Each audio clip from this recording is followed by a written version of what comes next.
What's up, you guys? It's your girl, Mika Chanel, back with another edition of Mika Chanel's Just Saying.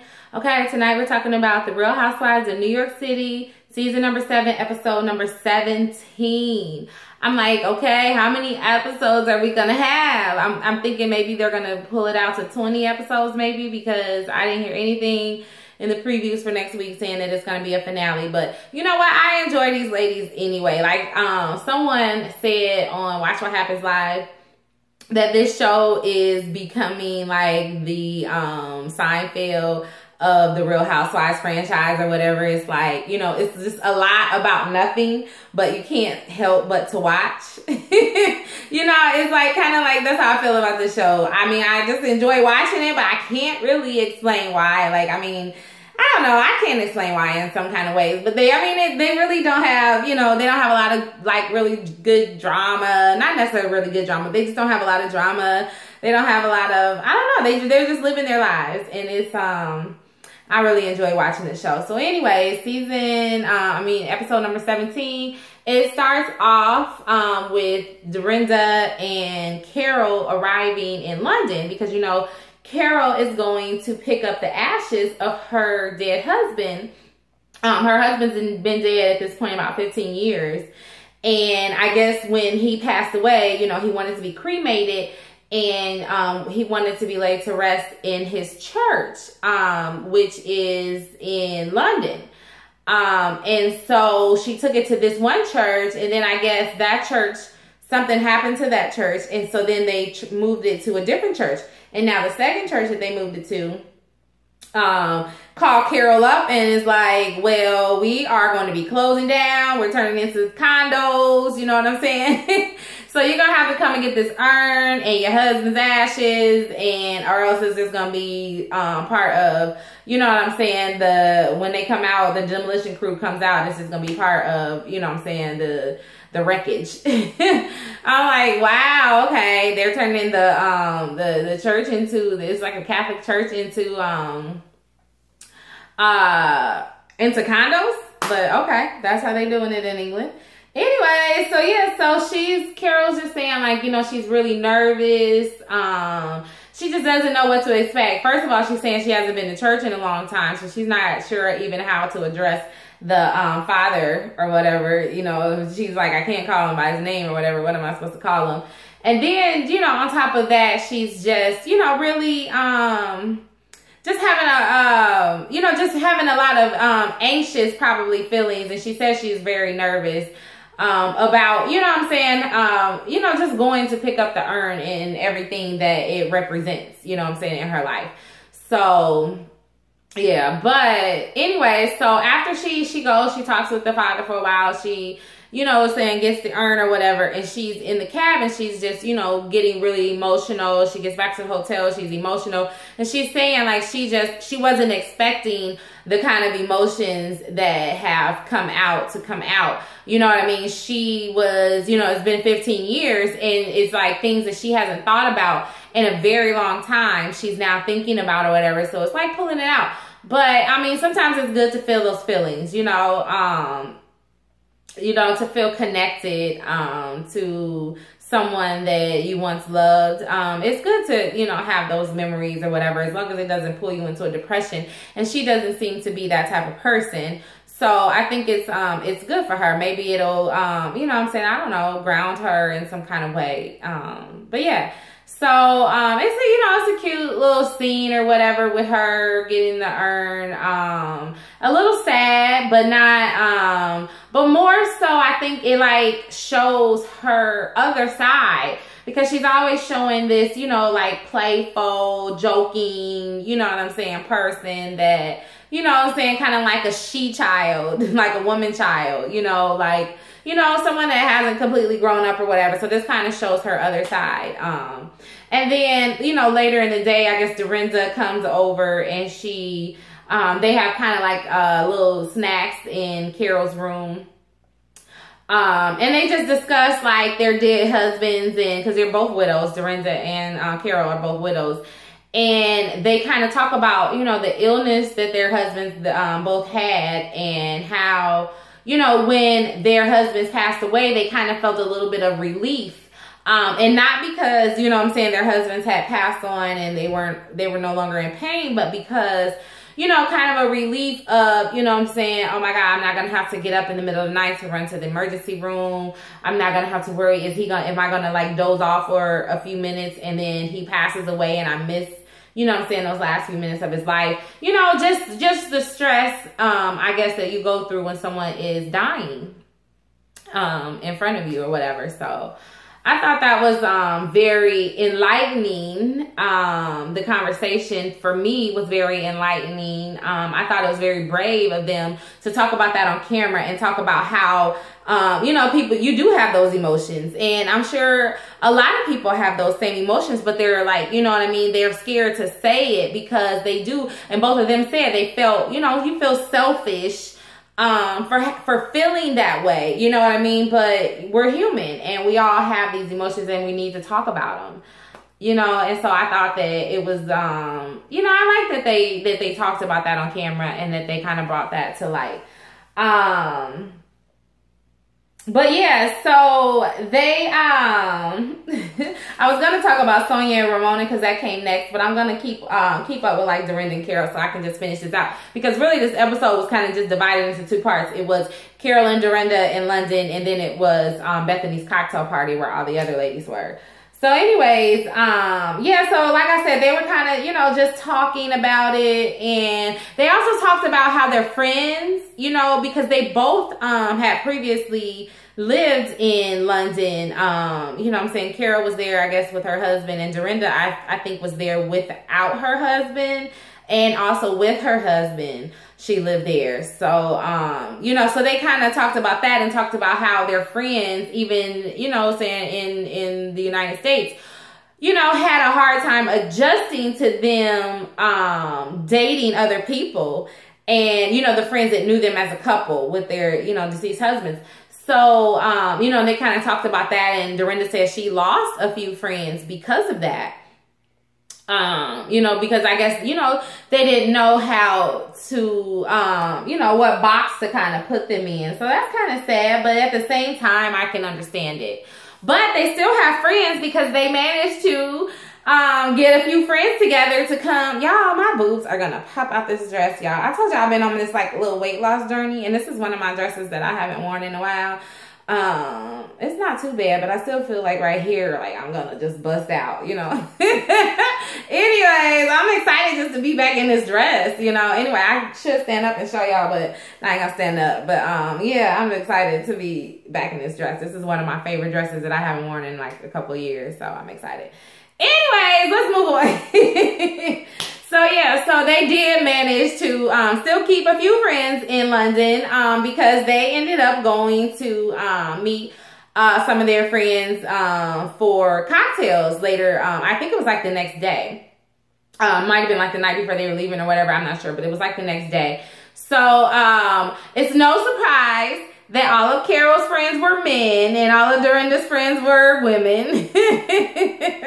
Carol, you know what I mean? She definitely seems to be, you know what I'm saying, not necessarily a girl's girl. I don't get that vibe from her that she's necessarily a girl's girl. I get the vibe that she's more comfortable being around men. Not necessarily trying to date them all, but just, you know, some women are more comfortable being friendly with men as opposed to being friendly with women. And so anyway, so she's talking to her friends, and I thought the thing was so funny about her talking about her butt, because I say it all the time. She just doesn't want to, you know what I'm saying, work or do anything. So she was telling them, like, you know what I'm saying, she told her editor that she needed an extension because she was only halfway through, which in actuality, she hasn't even, she said, even started the dang book or whatever. I'm like, girl, get it together. Why don't you get it together? But anyways, but you know what? This is one of the reasons, like I said in the beginning, I was like, you know, it is reasons that I like this show. And this is one of the reasons that I like this show. These ladies are like, they know people all over the globe, okay? Like, not just in London, but like Luann and Sonia, it seems like every time they go somewhere, I don't care where they are. They could be in South Africa. They can be, I don't know, where were they? I don't know, Bali. I don't even know. They've been so many different crazy places. But it seems like every single place they go, Luann and Sonia know someone. And then on their latest trip to Turks and Caicos, Bethany knew, you know what I'm saying, a few people or whatever. But I just find it amazing that they have lived these, you know what I'm saying, like well-traveled lives to the point where they can actually have people that they remember after years and years, you know what I mean, in other countries and things like that. That just kind of amazes me because I don't have that kind of travel life, you know what I mean? I know some folks out in California, you know. If y'all need to hook up in California, I can hook y'all up. Outside that, I don't know. Anyways, yeah, so they seemed like they had a lot of fun with their friends that night, and you know, it was kind of cool to see them in a different environment outside of the other New York Housewives, just to see them two kind of bond and connect. And see Carol kind of open up a little bit because like her first season, she didn't really open up to me. Like she kind of, you know, she's, I guess, a quiet person anyway, a little stoic, you know, kind of keeps everything to her chest unless she's talking to someone that she really feels comfortable with. And I guess she really felt comfortable her first season in the interviews. She felt more comfortable in her interviews than she did talking to the ladies, because she was a lot more vocal in her interviews than she was with the other ladies the first season she came on. And then like last season, like it just seemed like, you know, she, you know, was friends with Heather and kind of hid a little bit behind Heather.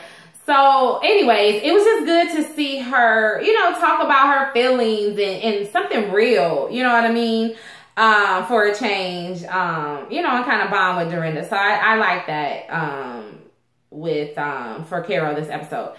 Anyways, moving on. So Sonia invites, I guess, Ramona over to her house for cocktails. So Sonia has a hidden agenda for this meeting that she invites Ramona over to. You know what I'm saying? So first of all, let me say, her intern brings them some white wine. She brings the wine in a champagne flute. So Sonia has to school this child on the difference between a champagne flute and a white wine glass. She's like, you know what? This is how we learn. It's okay. Later on, I will show you, you know, which is which or whatever. I'll show you a white wine glass and you know what I'm saying, make so that you can get it right next time. But then when she gets done, you know what I'm saying, schooling the little girl, what is that?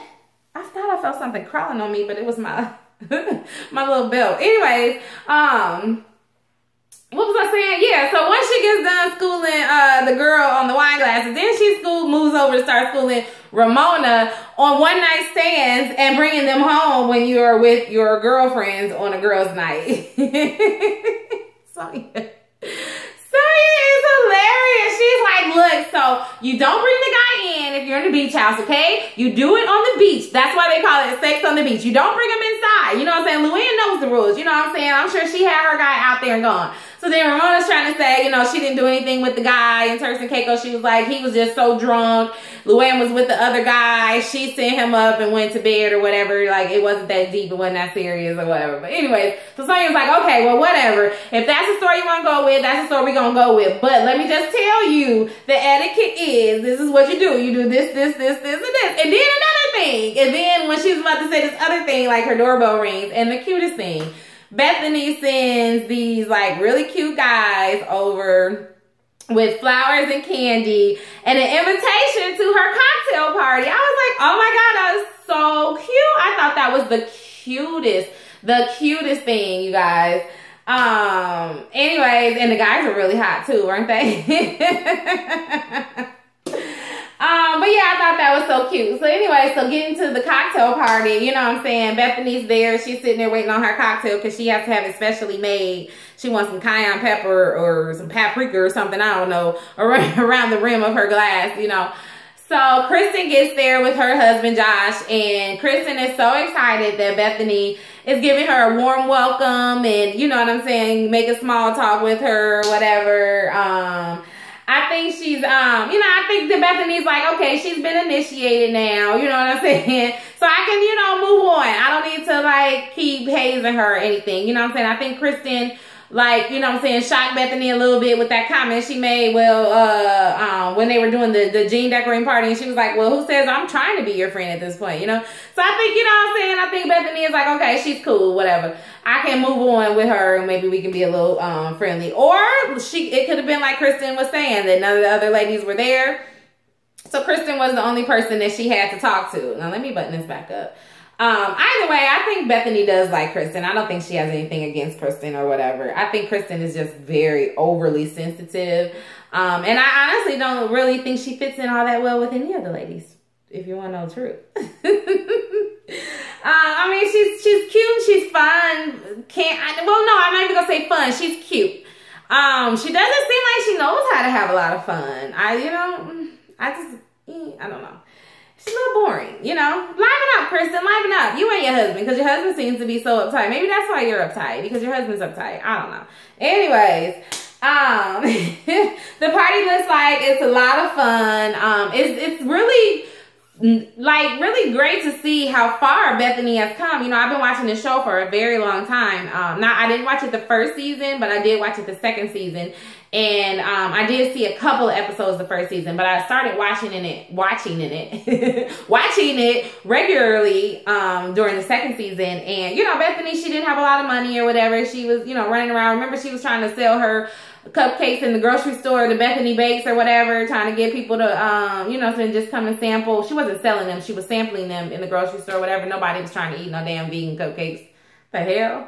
I might want to eat no sugar-free, gluten-free, animal fat free, no butter, nothing free. What? No, taste free. No, Bethany, nobody. So, you know, she finally moved on to liquor and realized, yes, this is what people want. People want liquor, even if it's diet liquor. People will drink it because it's liquor. You know what I'm saying? I got my cocktail right here. People will drink it because it's liquor. That is what it is. So she found her niche. But and like I watched her shows, like I said, with her husband and getting married and, you know, Bethany Ever After.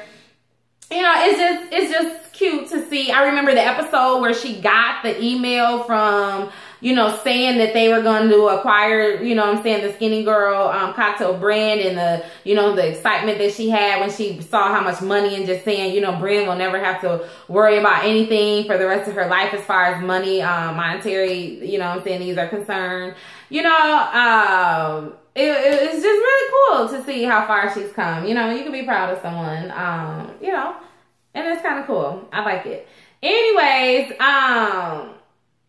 and I think throughout her success, she didn't really have to put other people down, you know what I mean, to reach that success. She just went out, she did her own thing, she focused on what she needed to do, and that was kind of it. And I feel that way about a lot of the New York ladies. Like, I feel like they are all doing their own thing. They're not trying to really tear each other down. You know what I'm saying? They throw out their jabs or whatever, but they're not out there tearing each other down and just, you know what I'm saying, just being hateful and mean and spiteful for just no reason. You know what I mean?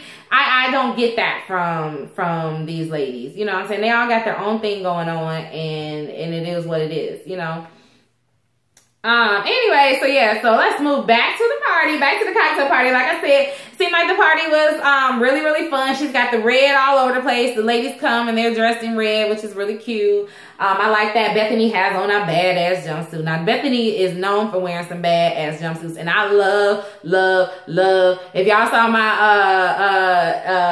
videos on the Real Housewives of Beverly Hills with Kyle and any other housewife that wears jumpsuits, I love a jumpsuit, okay? First of all, it's just one outfit. You just put it on. It's like a dress. You just put it on. You don't even have to get the top, the bottom, all that to match and figure all that out, get your belt and all that. No. You just put it on and that's it. You just get some shoes and it's over with. You know what I mean? But she had on a bad red jumpsuit. I really liked it. Her boob popped out at some point in the night when she was laughing at Ramona, or I think it was Ramona. No, when she was laughing at Sonia, because Sonia, I somehow decided that she wanted to bite the button off of the shirt of one of the guys there and broke her tooth. So this cracked Bethany up, took Bethany all the way down to the floor. She was rolling all the way down to the floor, okay? And then her boob popped out or whatever, so that was kind of funny. But, you know, the party seemed like really good and really funny, but then Ramona is just like, you know, there's not any cute guys here. You know what I'm saying? Ramona is like a dog in heat, you know? She's like, I don't want the young guys. I want guys my age, but I want them to be hot and successful or whatever. So Bethany tries to introduce her to the bartender, and she's like, but he's the bartender right in front of the bartender. And I'm like, oh my God, Ramona, no, you did not just say that. Like, As soon as I saw that, my mouth hit the floor. And Bethany looked like, oh my God, did she just say that? Like, even the guy, he was like cool about it. He played it off or whatever, but I'm sure he wouldn't say, bitch, who the hell you think you are? You know what I'm saying? Give me the drink back. You don't want my drink or whatever. I need to take a drink. Actually, I'm thirsty. All right, so my mouth's a little dry. I was outside all day today, and it's like 80 something degrees. It is hot. Okay, it's humid, it's hot. Anyways, I couldn't believe she said that, but then I'm like, okay, so now I understand why I keep popping out of this top button, y'all. The next time I wear this dress, I'm gonna fit into it comfortably because it actually fit pretty good today, but I think because I've been eating, and when I put it on this morning, it fit really good, but I think I've been eating, and now I've been drinking this dang tequila and lemonade, so I'm just gonna get more and more bloated as the night goes on. Anyways, you guys, I'm a little tipsy. What was I talking about? Okay, so yeah.